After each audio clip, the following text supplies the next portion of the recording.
Hi guys. तो आज आपके लिए मैं रिएक्शन लेके आया हूँ क्लेजन कंडेंसेशन। तो जैसा आपने नाम देखा क्लेजन, तो साइंटिस्ट का नाम है कंडेंसेशन। बार बार आप सुनते हो कंडेंसेशन का क्या मतलब है, पहले इसकी मीनिंग समझने की कोशिश करो। तो कंडेंसेशन बच्चों आपने देखा पॉलीमर भी पढ़ते हो, तो एडिशन पॉलीमराइजेशन, कंडेंसेशन पॉलीमराइजेशन। तो what do mean by condensation? आपने एक रिएक्शन और पढ़ा एल्डोल कंडेंसेशन। तो यहाँ जहाँ कंडेंसेशन की बात होती है, जब कोई दो ग्रुप आपस में रिएक्ट करते हैं, मान ली सबस्ट्रेट और रिएक्टेंट आपस में रिएक्ट किया, रिएक्ट या तो पूरा ऐड हो गया, तो this category is not condensation. लेकिन अगर उसमें छोटे मोटे मॉलिक्यूल्स, वाटर मॉलिक्यूल हुआ, अल्कोहल हुआ, ऐसे कोई ग्रुप अगर बाहर निकल जाते हैं, तो ऐसे सारी रिएक्शन को हम कंडेंसेशन के नाम से बोलते हैं। आगे चल करके आप और भी पढ़ोगे, जैसे बायोमॉलिक्यूल में आप पढ़ते हो जब कोई बॉन्ड बनता है, जैसे पेप्टाइड बॉन्ड आपने देखा कहाँ, अमाइनो एसिड मिल करके बनाता है। और जैसे आप ग्लाइकोसाइडिक बॉन्ड देखते हैं, जब दो स्पीशीज आपस में मिलती है तो क्या बनता है, छोटे मोटे मॉलिक्यूल बाहर निकल जाते हैं, जैसे दो ग्लूकोज आपस में मिला। तो these are the example of condensation bonds. तो यहाँ बात आप देखने की कोशिश करिए, यहाँ मैटर भी कंडेंसेशन का है। इट मींस जब स्पीशीज रिएक्ट करेगा तो कोई ना कोई छोटी छोटी मॉलिक्यूल्स क्या होगा, बाहर निकलेंगे, और हम उसको कंडेंसेशन रिएक्शन के नाम से बोलते हैं। और ये बच्चों एग्जांपल कंडेंसेशन किसका है, ये एस्टर का एग्जांपल है। आप देखने की कोशिश करिए, आप एक सिंपल सा वर्ड बोल सकते हो, अल्फा हाइड्रोजन कंटेनिंग एस्टर। यानी कोई भी एस्टर है अल्फा हाइड्रोजन कंटेनिंग है, अगर उसमें बेस डाल दिया जाए तो उसके अंदर कंडेंसेशन रिएक्शन होती है, सेल्फ कंडेंसेशन रिएक्शन होती है। यानी जैसे आपने एल्डोल में देखा था, उसी का एनायन अपने दूसरे मॉलिक्यूल पर अटैक कर जाता था, वैसे इसका एनायन अपने दूसरे मॉलिक्यूल पर क्या करेगा, अटैक कर जाएगा। तो सिंपल सी बात है, आपको मैं एग्जांपल देता हूं और एग्जांपल से ही बताने की कोशिश करता हूं अकॉर्डिंग टू मैकेनिज्म। इसमें लिखने की जगह कोई नहीं है, केवल आपको समझना है alpha hydrogen containing ester. Okay, it is clear. तो मैं एक छोटा सा एग्जांपल आपके सामने देता हूं। मान ली C डबल बॉन्ड O है और मैंने यहां O और C2H5 डाला, एस्टर है। बोला जाता है इसमें अगर हम बेस डाल दें तो, अब ध्यान रखना, बेस डाल दें तो यहां सेल्फ कंडेंसेशन रिएक्शन हो जाती है। बच्चों इसमें यहां तक आया हुआ है कि what type of base are used here, यानी बड़ा इंपॉर्टेंट बात है कौन सा बेस आप यहां यूज करोगे। तो एक सिंपल से तरीका देखिए, क्या हम यहां sodium hydroxide, potassium hydroxide use कर सकते हैं? तो बच्चों अगर हम यहां सोडियम हाइड्रोक्साइड या पोटेशियम हाइड्रोक्साइड यूज करें, सपोज हम ये कह सकते हैं सोडियम हाइड्रोक्साइड यूज करें, आपको पता है ये एस्टर है, एसिड का डेरिवेटिव है, जैसे यूज करोगे वैसे ये इसके ऊपर अटैक करेगा, स्पीशीज बाहर निकल जाएगी और lead to formation of carboxylic acid, और आपकी रिएक्शन नहीं होने वाली। यहां इसका मतलब क्या है, तो ये ध्यान रखना कि बेस, अब डायरेक्ट ऐसे क्वेश्चन पूछ लिए जाते हैं कि what type of base are you can use by in this reaction.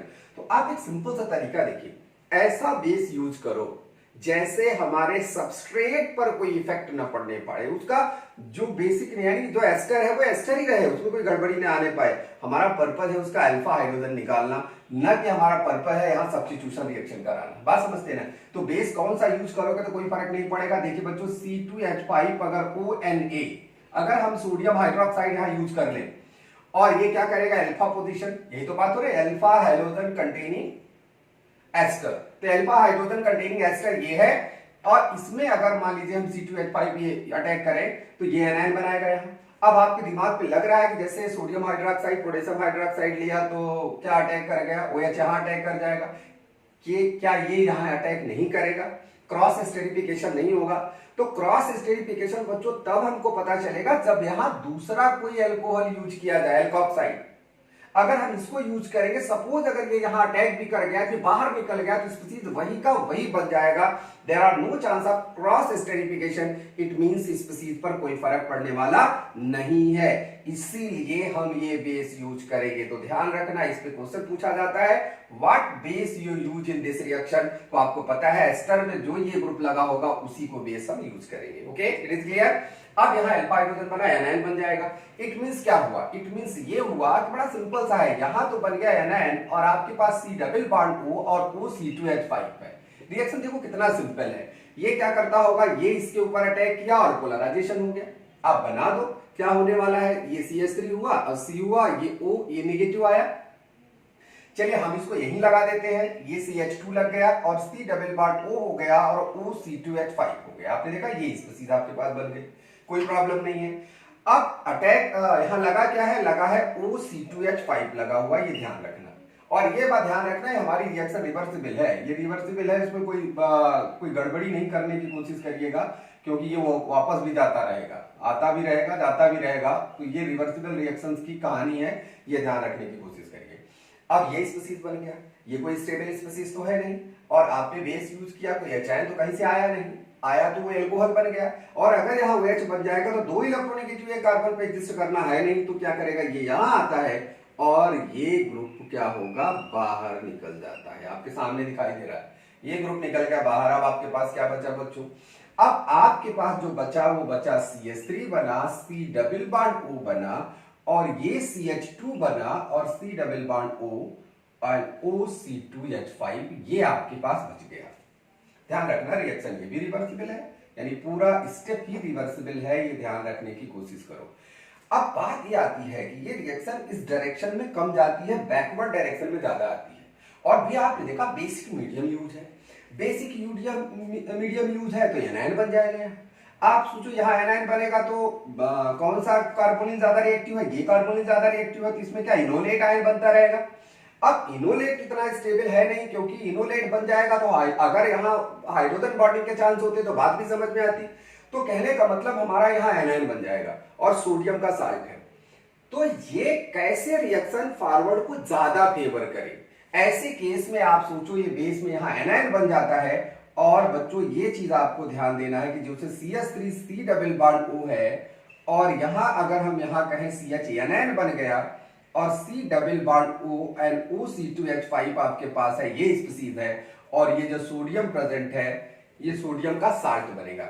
जब ये सोडियम का साल्ट बनेगा तो ये क्या करेगा, फॉरवर्ड डायरेक्शन में स्पीसीज क्या होगा, ज्यादा जाएगी, ये ध्यान रखना। इसीलिए कहा जाता है कि मोर कंसंट्रेटेड यानी more amount of sodium alkoxide are used in this reaction. अगर आपको रिएक्शन को फॉरवर्ड डायरेक्शन में जाना है तो थोड़ा एक्स्ट्रा अमाउंट आपको डालना पड़ेगा, किसका, इथॉक्साइड का, सोडियम इथॉक्साइड जो भी आप यूज करते हो, इसके ज्यादा अमाउंट डालना पड़ेगा, तभी रिएक्शन क्या जाएगी, फॉरवर्ड डायरेक्शन में। और फिर उसके बाद आपको क्या करना पड़ेगा, आपको ये फॉरवर्ड डायरेक्शन डाले में हम एक्स्ट्रा अमाउंट हमने बेस डाल दिया, ये रिएक्शन बन गई।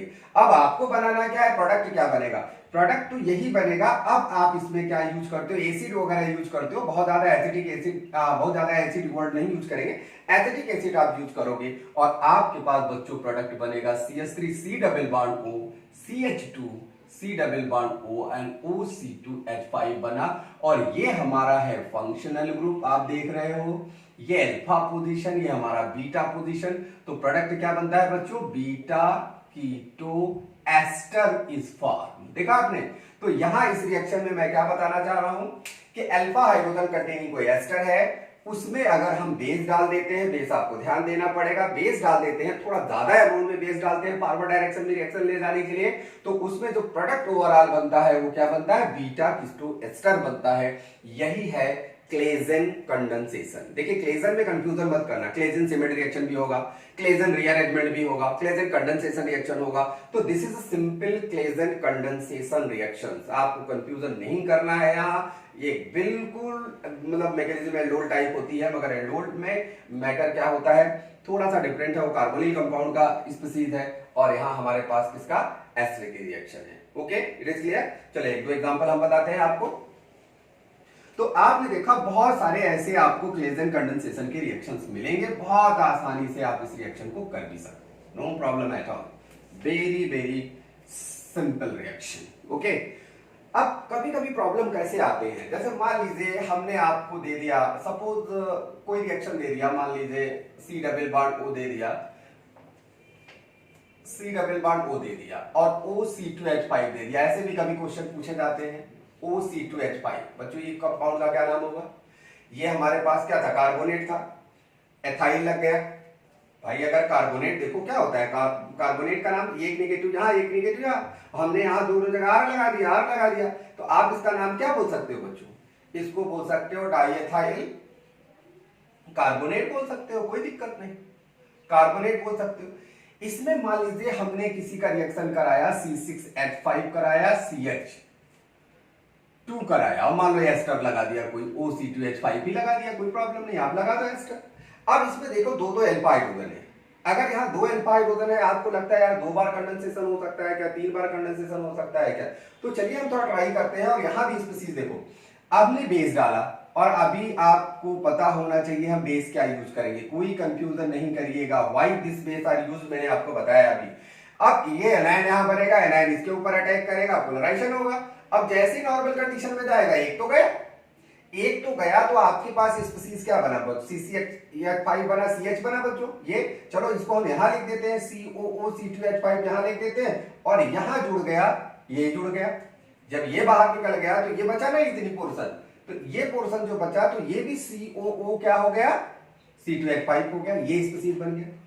अब बच्चों ये देखा जाता है कि इसका एनायन तो बहुत स्टेबल बनेगा, very very stable anion will form, क्योंकि मीडियम तो बेसिक है, कोई प्रॉब्लम नहीं है। लेकिन क्या इतना बड़ा सा एनायन इसके ऊपर यानी इसके दूसरे मॉलिक्यूल पे अटैक करेगा क्या? यानी एक तो मॉलिक्यूल रिएक्ट हो गया, एक कंपाउंड बन गया, बाहर निकल गया अल्कोहल, अब दोबारा एनायन बनने इसके ऊपर अटैक करेगा क्या? तो आपने देखा था ये तो खुद इतने बड़े बड़े बल्कि ग्रुप लगे हुए हैं इस पे, पहला नंबर रिएक्शन तो रोकता है, इसमें कोई डाउट ही नहीं है, दो एस्टर है, इतना कम रिएक्टिव होगा। और दूसरा नंबर इतना बड़ा सा न्यूक्लियोफाइल अगर इसके ऊपर जाएगा तो जाना नहीं है पहला नंबर। तो कहने का मतलब ये कंपाउंड हमारा यही बनता है। अब सोचो अगर हम इसको मान लो इसको हम एनायन बना ही लेते हैं, चलो बना ही लेते हैं, बेस तो मीडियम है, एनायन तो बनेगा। मान लीजिए इस एनायन में बेसिक मीडियम है तो हम एनायन डायरेक्ट बना लेते हैं। आप समझ रहे हो बात हम क्या कर रहे हैं कि नॉर्मली एनायन ये बन गया तो इसके ऊपर तो नहीं अटैक करेगा, लेकिन अगर ये एनायन बन गया और बहुत छोटा मोटा मॉलिक्यूल आप रिएक्ट करा दो, जैसे मान लीजिए हम क्या करें, CH3 से करा दो, CH3 ही करा दो। अब देखो इसमें और बड़े एल्किल हैलाइड डालोगे तो खतरा है, ये बहुत छोटा डाल दिया, मतलब स्मॉलेस्ट एल्किल हैलाइड मैंने डाल दिया, तो आपने देखा ये इसके ऊपर अटैक कर सकता है और ये बाहर निकल सकता है। तो आपके पास क्या बन जा सकता है बच्चों, C6H5 बन सकता है, C बन सकता है, यहाँ CH3 लग सकता है, देखा आपने, और COOC2H5 यहां बन गया और COOC2H5 यहां बन गया, देखा आपने, ये स्पीसीज बन गया।